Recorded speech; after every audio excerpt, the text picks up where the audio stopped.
Whenever you're making a one-way door decision, put in good friction in the form of obstacles to slow you down. And when you're making decisions where the cost of failure is pretty low, make things very easy for people to do because you can easily change it. It's not a big deal. This is your time. How can we earn twice as much in half the time with joy and ease while serving the highest good? That is our guiding question here at the Free Time Cafe, your home for heart-based business. I'm your host, Jenny Blake. Join me for conversations with authors, friends, and fellow business owners as we explore ways to free your mind, time, and team to do your best work. Now, on to today's show. Welcome back, Free Timers. I am so excited to have Huggy Rao here with us today. He's a professor of organizational behavior at the Stanford Graduate School of Business and a fellow of the Center for Advanced Study in Behavioral Science. He has all kinds of experience writing for Harvard Business Review, Business Week, The Wall Street Journal.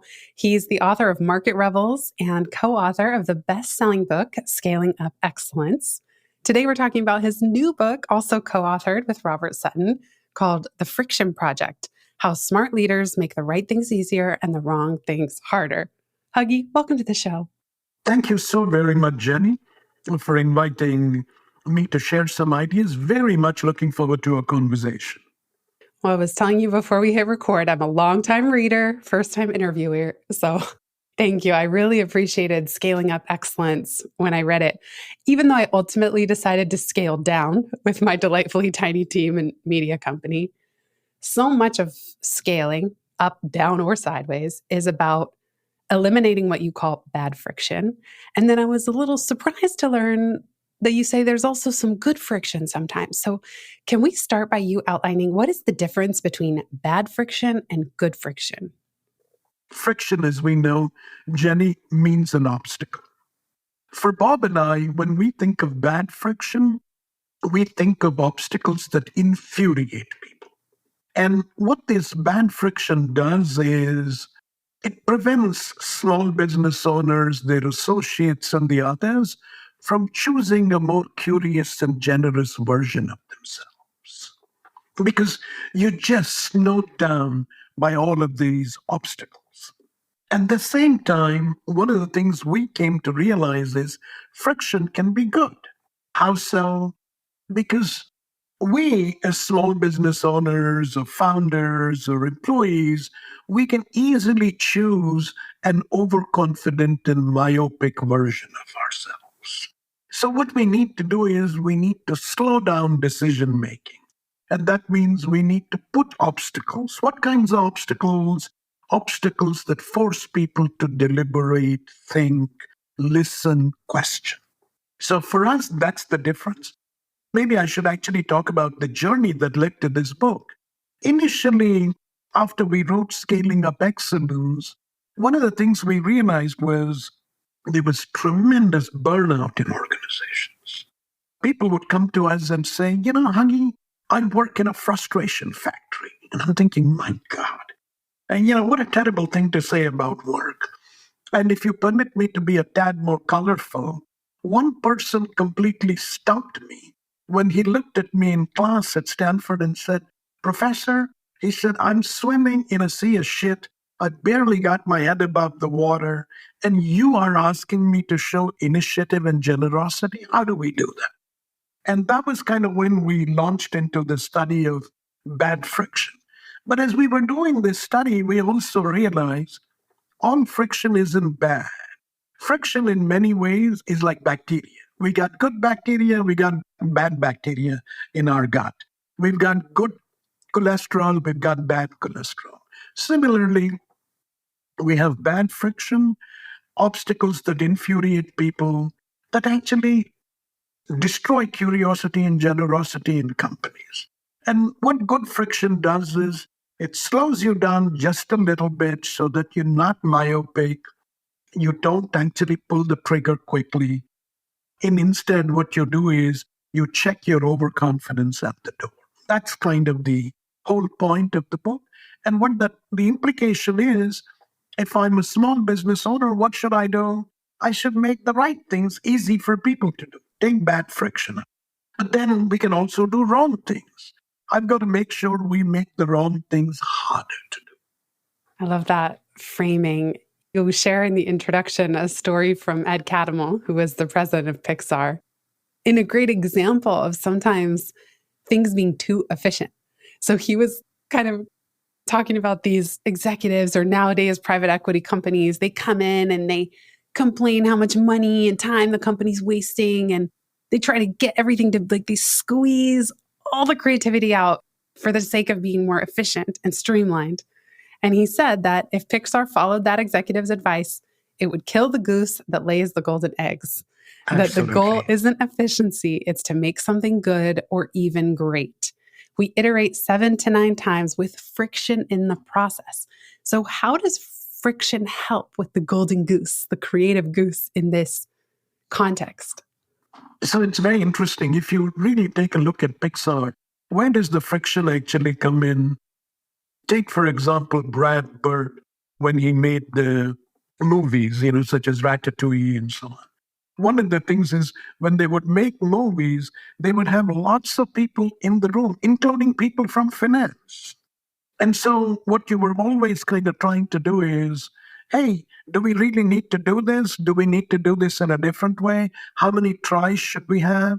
And can we learn faster and get better? And that's like an example of friction, good friction. Another quick example of good friction, maybe I should talk about what I do at Stanford. I teach MBAs. I teach a class called Startup to Scale Up with a couple of venture capitalists, which is great fun. And we have a final exam. The final exam is a source of friction, as you can imagine. And how do our MBA students who are very bright and very capable, how do they view the exam? If I gave them a case study with 25 pages to read and 10 pages of exhibits and a bunch of calculations to do, their response typically is, why do I need to do all of this so that you got to give me a grade? I'm not learning that much.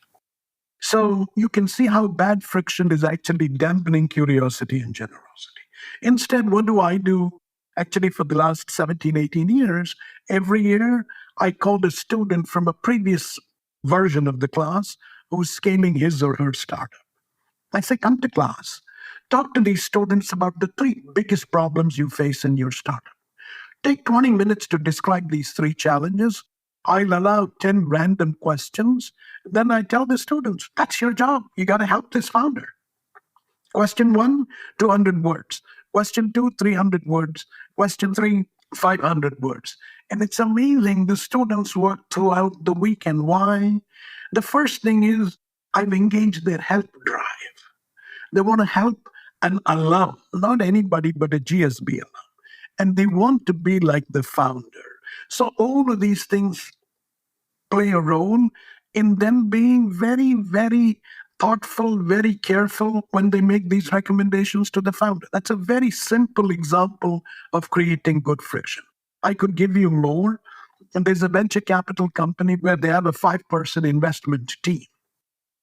Do you know what the rule is for this VC company that I shan't name? Their rule is if all 5 people agree, they're never going to make the investment. Really? So why? And you say, hey, if 5 of us agree, it means it's a great idea. That means it might have already been done. We don't know about it. Or somebody else is doing it that we don't know. And their view is they're only going to invest when there is disagreement in this committee. And you ask them why, and they'll tell you innovation is controversial. How can you actually invest in controversial ideas if there is no controversial difference in the team making a decision? So this is another example, a simple one of introducing good friction, if you. Well, that reminds me, you give the example in the book of Elizabeth Holmes, and then more recently, Sam Bankman-Fried, where they were able to pull one over on venture capitalists and their investors. And in a way, the fact that they got so easily greenlit might be an example of where we needed to have more friction in the process of funding these types. And that's kind of a moment for venture capital companies probably to examine their own practices and say, where do we go wrong? Where do we need to introduce more friction into this decision-making process? Because they missed them. Those are pretty big misses. It's not that they have to be perfect, but I would think that there's a systems problem there in terms of the level of friction needed to make really smart decisions. I love that swift connection that you made to both Sam Bankman-Fried and Holmes. It's kind of funny. As soon as you made the connection, I was thinking of a simple study we were doing with graduate students here at Stanford. So here's kind of what we did. We asked them, we said, hey, take a look at all the Bay Area startups. Look at their mission statement, vision statement, any public document that you can get your hands on, and using large language models, quantify their emphasis on speed.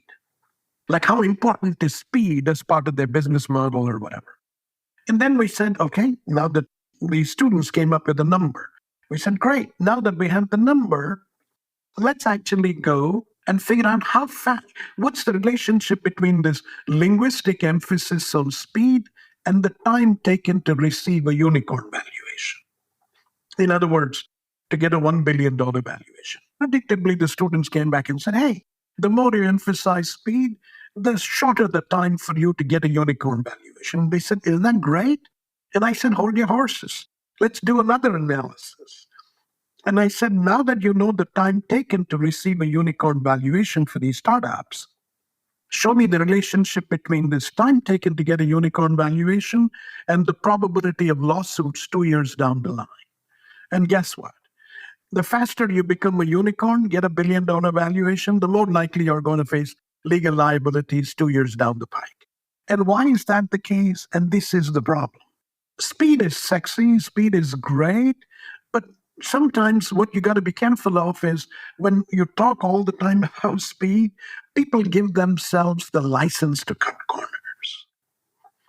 And that's the problem. In fact, I would submit the real challenge, I think, is time poverty makes us do bad things. We'll be right back just after this.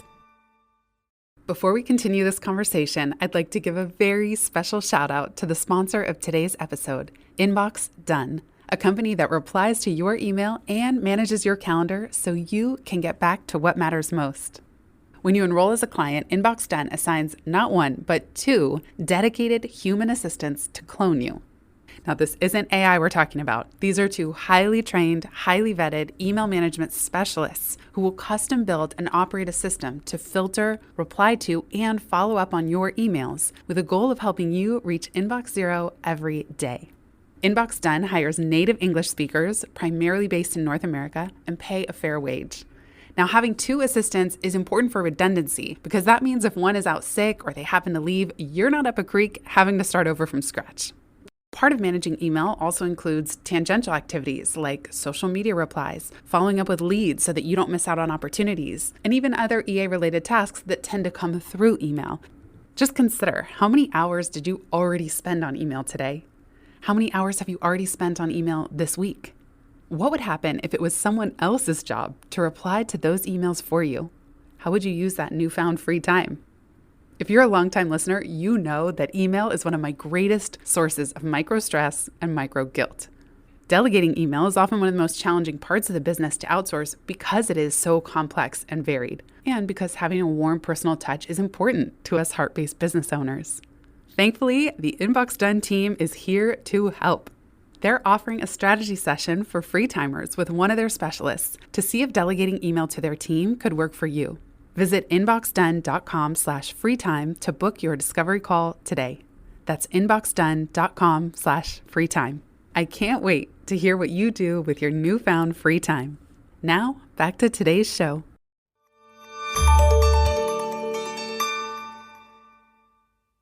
It's interesting you bring up time poverty and that connection. And then also, I couldn't help but think of the line in the book where you were asking who has real decision-making authority in a company.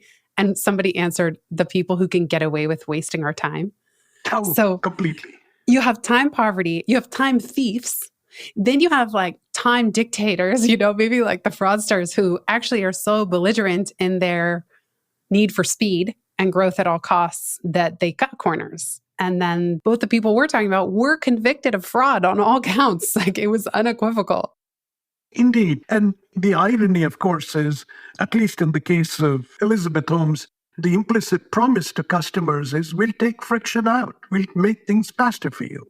And then we realized it was kind of vaporware, which was the difficulty. And I think, what I'd really love your listeners to think about, and insofar as they themselves are concerned, is the first thing is they ought to think of themselves as trustees of other people's time. And the other person could be the customer. It could be your partner in the small business you're engaged in. It could even be a family member who's involved in the small business. Whoever is so involved in the family business, you as the founder ought to think of yourself as a trustee of other people's time, which means the organization and the company that you're building, you should actually think of that itself as a product. You may be selling a product to customers. You may be selling a service to customers. But remember, your organization is a product to the people who work in the organization or the company you're seeking to build. So think of it as a product. And often we don't actually do. And that is the sad tragedy. I love this idea to think of yourself as a trustee of others' time. It's so aligned with the ethos of free time and including your team members, like clearing obstacles for your team, for your clients. And I love what you said of don't forget your company is product as well, especially for the people working with you in it. You talk later in the book about grease people versus gunk people. Yes. And this just made me laugh because, of course, we're thinking about the machine that is the organization. And you say organizational design is the highest form of friction fixing. Indeed. But is it true that there are two types of people? Can we be both? Or is it better that if we're one or the other, a grease or a gunk person, we find people to complement us? Often we're asked, are there two types of people, grease people and gunk people? We may see them as two types of people, but for many of us, we have the grease self, if you will, within ourselves, and we have the gunk self also within ourselves. The real question is, what is it inside the organization that's activating the gunks? Can you define what each one means, grease versus gunk? Oh, wonderful. Grease people are connectors. They like to make things easier. The simple way to think of grease people is WD-40. You look in your organization or company and say, who's like WD-40? Making it easier for customers, suppliers, everybody to do things. Gunk people, they kind of very role-bound, they kind of very procedure-bound and so forth. And we think of them, as I mentioned, as two very different kinds of people, but they're two different selves. And I think part of what we need to do is we need to kind of make sure we recruit more of the grease self, if you will, in everybody. That'll make things very, very easy. One of the examples we talk about in the book is in the state of Michigan. I mean, you look at their application for welfare, oh my God, it's like climbing Mount Everest. So many questions and such intrusive questions, including one that asks you to declare the time at which your child was conceived. I mean, what an absurd question to ask. How's that going to help you make a decision anyway? You can imagine what you're doing is you're just making it needlessly difficult for people. That's an example of gunk people designing things. The problem with gunk people is when they design things or when our gunk self rather is activated, we don't think of other people. We don't mentalize. We don't understand what's their mental state. How are they thinking? That's the theory of the mind part. We also don't empathize. We don't understand emotionally where they are. They all seem anonymous and so on and so forth. And as a result, you just don't think about them. And that's why you put in procedures like this. When our students were working with the executives at Michigan in their welfare department, much to their surprise, they realized people actually wanted to be better. So they had a grease self too. There was a supply of grease people too. If I'm a small business founder, what should I do? I need to basically kind of make sure that in my sales team, in whatever I do, I'd love to have grease people on the sales side, but maybe it's important to have a gunk person or two on the accounting side, just to kind of make sure you're doing the invoicing right, procedurally it's correct, and you're keeping track of where your money is and so on. So that's like an example of what a small business founder can do.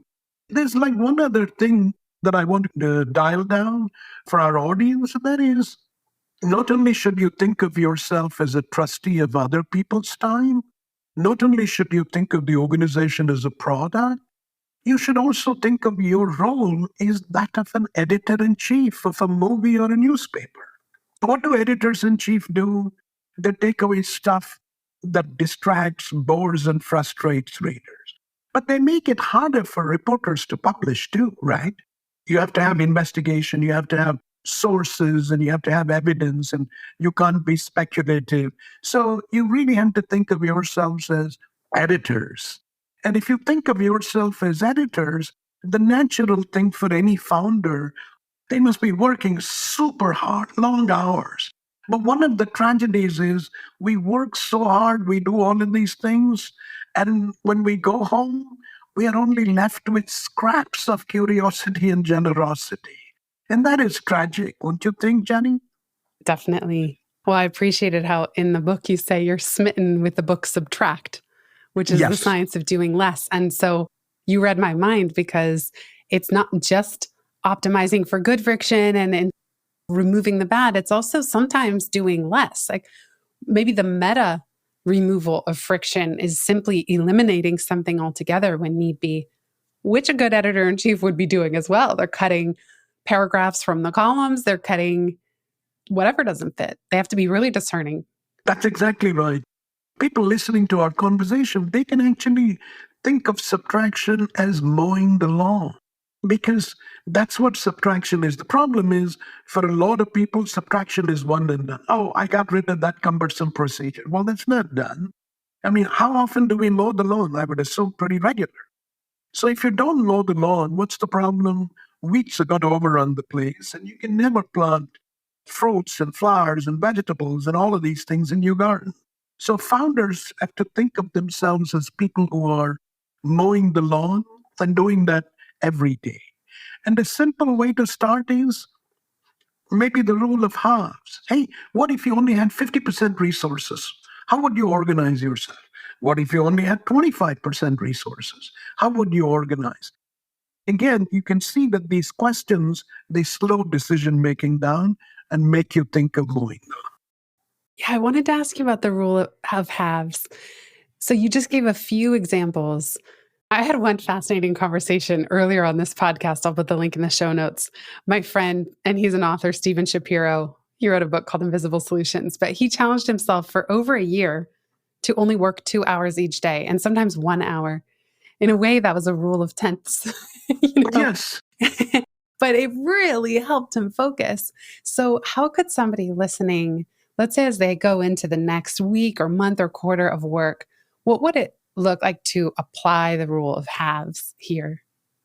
The first thing is you should really begin doing a calendar audit. I mean, that's like a simple place to start. What do you spend your time doing?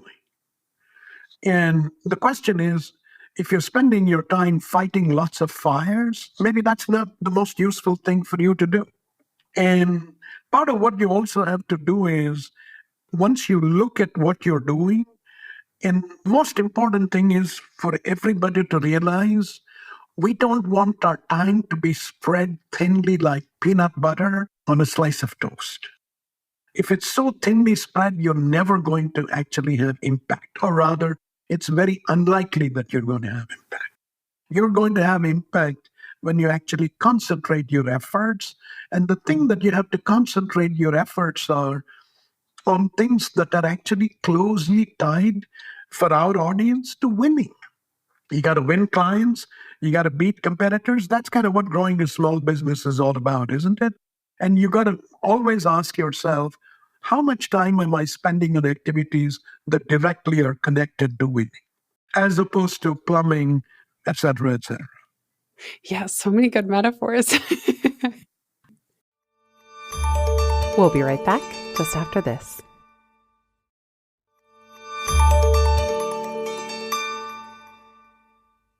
In free time, I share a process for moving from friction to flow. And in the book, it's align, design, assign. Those are the 3 stages. So it's kind of challenging us to realign the work, just like you said, with what we consider winning, and then designing process and ideally delegating and doing more of that. Specifically, a lot of business owners and a lot of leaders seem to get stuck on the delegation piece. There's a lot of friction sometimes in trying to get things out of your head and into someone else. I mean, that is the work of leadership and management. So, what do you think creates so much friction when it comes to delegating the work? And what do you think is a way to grease those wheels a little bit better? If we look at the research, the reason why people are unwilling to let go is they overvalue the importance of their monitoring. They think, hey, if I've monitored something, if I've overseen something, the outcome is better. It's your ego that's kind of involved. So what are simple ways to kind of delegate? And let me start with the simplest and perhaps most amusing way.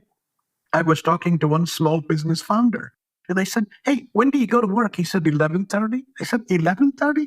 Sounds awfully late to go to work, don't you think? And he smiled. And he said, Huggy, if I go there at 9, all of my subordinates are going to come and quickly give me the problems they're dealing with and ask me for their advice. They're never going to make decisions on their own. And my way of forcing them to make decisions is not to show up. And then this is also my way of making sure I'm not over monitoring. So he's kind of putting, if you will, a time cordon around himself. Is one simple way to kind of think about it. Another thing is, what you sort of want to do is, it's not monitoring that's the important thing. In other words, it's not supervision that's the important thing. It's help that's the important thing. See, when you got people working for you, what's your job? If you think my job is, hey, I'm going to tell them what my goals are, I'm going to give them incentives. Bob and I sort of think of this as the air war mode. It's not going to do anything because winning is a ground war. What's an air war? You're very remote, high up in the air, dipping in and out. You don't really understand what's going on. By contrast, a ground war is messy, lots of people involved, also casualties.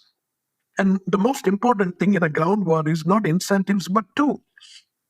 And I think what this means for our founders is, and owners of small businesses is, all the time you got to ask yourself, hey, if I'm a trustee of other people's time, I got to help them with tools. And the tools can be the simplest of things. They could be more complicated, but the most important thing is making sure you actually give them help. Let me give you an example, perhaps for our viewers. My colleague Jin Wong wrote a beautiful case study about a company called Tamagoya. Our listeners may not be aware of this company, but what Tamagoya does is Tamagoya sells lunch to businesses in Shinjuku in Tokyo. Typically, the lunch is in a bento box. It's around $4 or so. You got some sushi, you got some vegetables, and you got some tempura and a few other things. Now, the amazing thing about Tamagoya is their customers are in Shinjuku, and the place where they assemble these bento boxes is 4 hours away. But yet, they open for business every day at 9. The last order should be telephoned to them by 10, but they got to deliver everything by noon, which is astonishing. I mean, if you're so far away, how are you going to do that? What is the wonderful way in which they do it? We asked the founder, how do you do this? Do you have some kind of artificial intelligence or do you have like a complicated forecasting system? He said, no, I've just got my drivers who go on different routes. So we said, who are these drivers? He said, well, they're not just drivers. I like to call them CEOs of their own route. I said, wow, what do they do? Well, he says, first, they have the right to choose customers. If you as a business want to come and tell the CEO of a route, I want to buy food from you for my people, then say, we'd love to help, but we got to take a complicated U-turn at this intersection. It's going to delay things for a lot of people. I'm sorry, we got to take a pass. So the interesting thing is they deliver the food in bento boxes, which are wooden.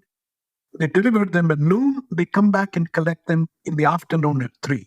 When they do that, they quickly see what is uneaten, what is left over. They understand the feedback from the customer. They talk to the customer, and the customer says, you know what? Tomorrow we're having a big meeting. We might need 30 of these lunch boxes. That evening itself, all this information is actually relayed back.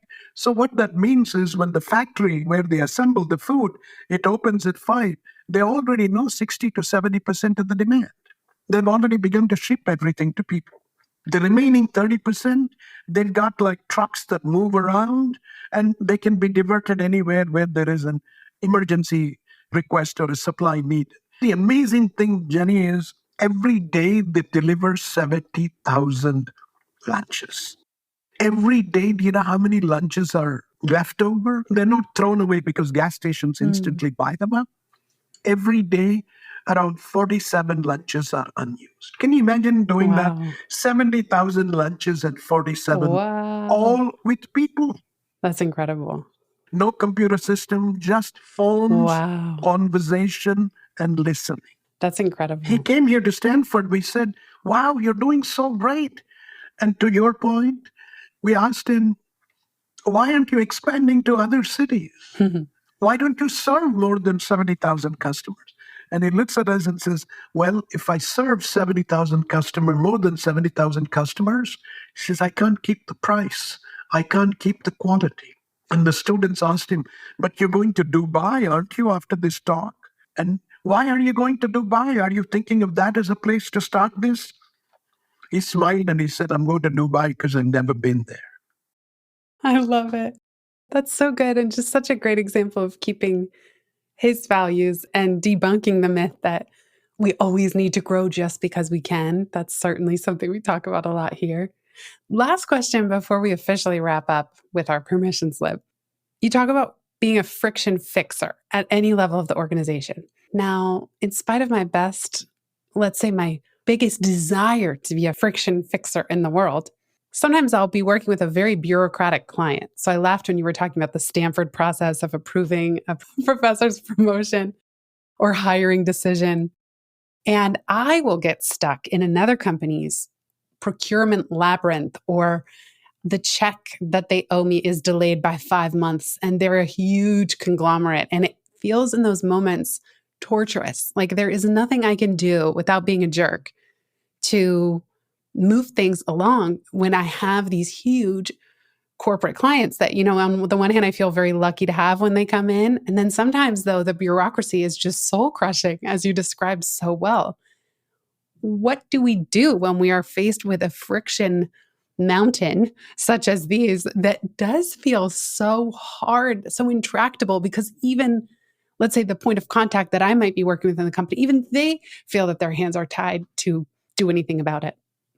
My simple sort of response is, for starters, see if you can recruit grease people in your client organization to help you out. The more grease people you know, maybe the more you can do. That's certainly one thing that you can do. The other thing you sort of want to do is you really want to ask yourself, what's the cost of serving a client? And is it really worth it? And that's like a question that you should think about. Oftentimes, what happens is people love to serve large corporations as clients, but the problem with large corporations is they drive the price down and they make it really hard for you to get your money back, right? And so that's kind of the problem. You got to ask yourself, are they the right people for me to serve? And one of the things, and I'd like your founders to walk away with, are 2 lessons. First thing is, don't be customer compelled. A great company says yes to a bunch of customers and no to others. So you got to ask yourself, you don't need to chase every customer.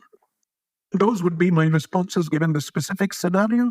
But the other thing is a friction fixer is you have to do a simple test of what we call friction forensics. A very simple place to start is ask ourselves, hey, is this a one-way door decision I'm making? That means it's a very costly to reverse decision. Hiring a senior person, buying another company, launching a product, all of these are like difficult to reverse decisions. On the other hand, there are a bunch of decisions where the cost of failure is very low. You can easily reverse a decision and all that. And our recommendation is whenever you're making a one-way door decision, put in good friction in the form of obstacles to slow you down. And when you're making decisions where the cost of failure is pretty low, make things very easy for people to do because you can easily change it. It's not a big deal. But the most important thing, I think, in the end is when you do all of these things, what you're doing is you're actually unlocking the potential of your people instead of stacking them like firewood a company.